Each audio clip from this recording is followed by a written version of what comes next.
Well, I'm going to pass on the opportunity of preaching on that gospel parable.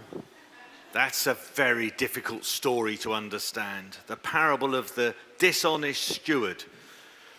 I'll leave it to another time, maybe in our stewardship campaign. But instead this morning I want to focus on some words from the first reading we heard from Paul's epistle to Timothy.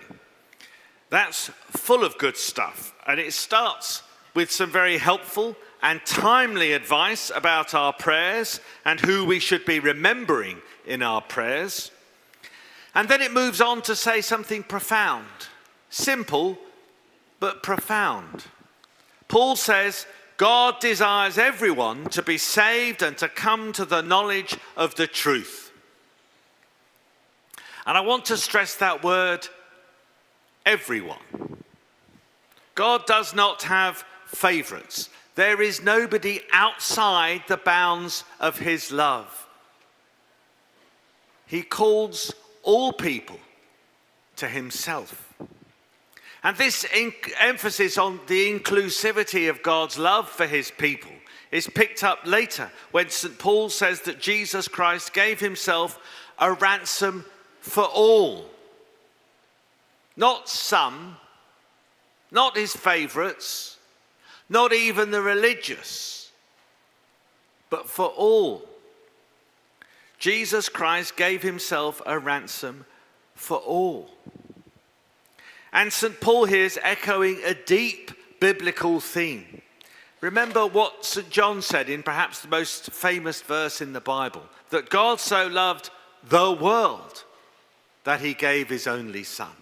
It doesn't get bigger and broader than that. God loved the world. He loves all people.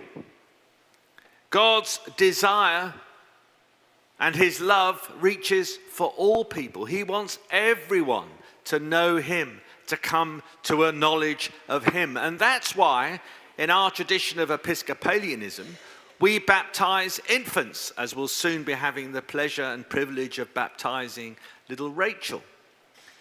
It's a sign for us, a profound symbol of God's love for everyone, that before we do anything to deserve that love, to deserve his attention, that God's love, mercy and grace is there first. We're called to respond to his love, but his love and grace is there first. It's not that we have to do anything to deserve or merit that favor and love. God's love is there first for all people. All people are called to respond to the love that God has for us. And Paul goes on to say that there is one God and one mediator. One mediator between God and humankind. And the word mediator comes from the Greek word which means middle. A mediator stands in the middle and brings two parties together.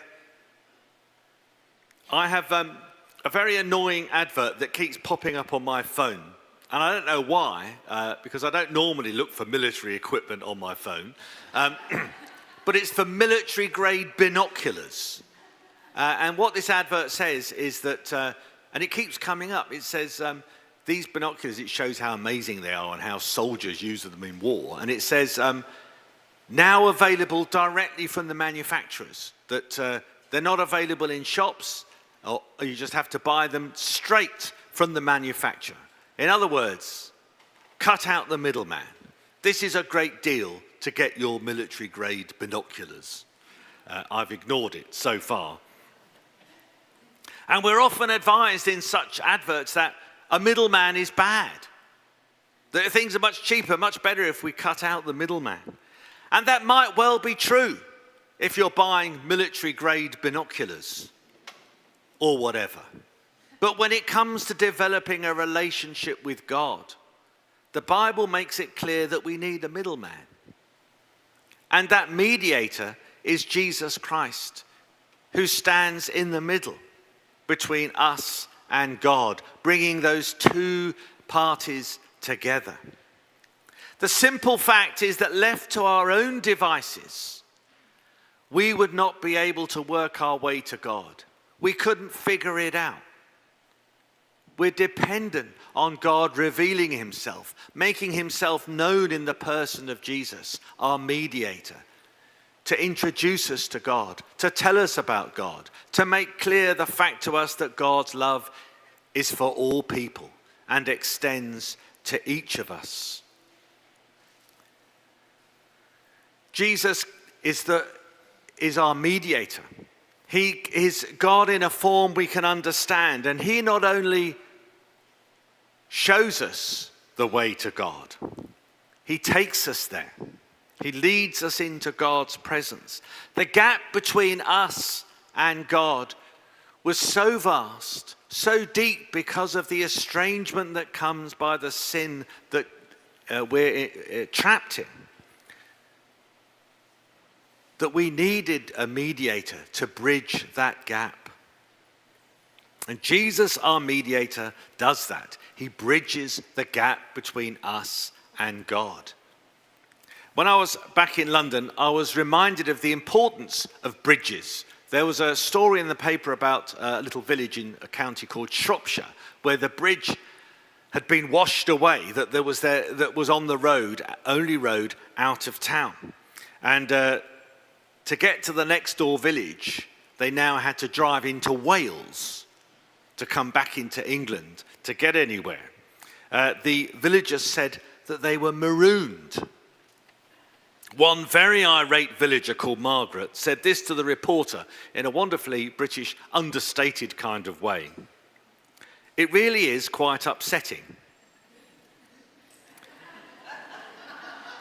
Without Jesus, we are marooned in our sin. We're unable to fully know God. Jesus is the bridge, the mediator who links us to God. It's through him that we can come to the God who made us and loves us. And the passage tells us why Jesus is the perfect mediator. In fact, the only one who could act as a mediator between humankind and God. He was, Paul says, himself human. The Christian understanding of Jesus Christ, our mediator, is that he's fully divine and fully human, which is a very difficult thing to get our heads around. But we will be expressing that belief later in our creed. And I'll just mention in passing that next Sunday we have David Mosley coming to lead our Christian formation series at 9 o'clock. And this is just the kind of topic that he'll be tackling because he's looking at our creed. So I won't get into this now. I'll encourage you to come and hear David next week. The writer to the Hebrews spells out the significance of Jesus' humanity. He says, we do not have a mediator who is unable to sympathize with our weaknesses, but we have one who in every respect has been tempted as we are, yet without sin. Jesus, our mediator, is from God, is of God, but also was fully human and can take that human condition back to God. He is the only one who could be that bridge, that mediator. He stands in the middle. And I've one final thought this Rally Sunday, that we too, as God's church, are called to mediate, to be mediators.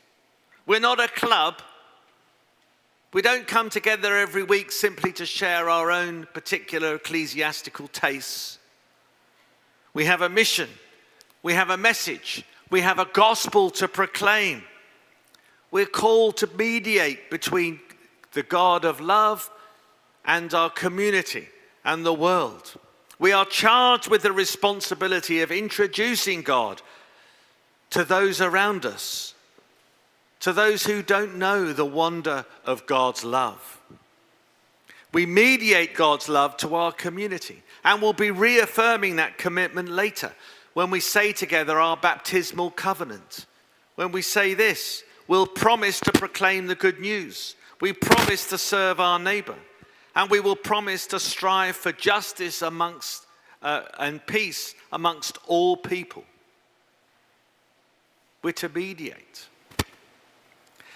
And I love the prayer for Rally Sunday that you might notice at the end of our bulletin.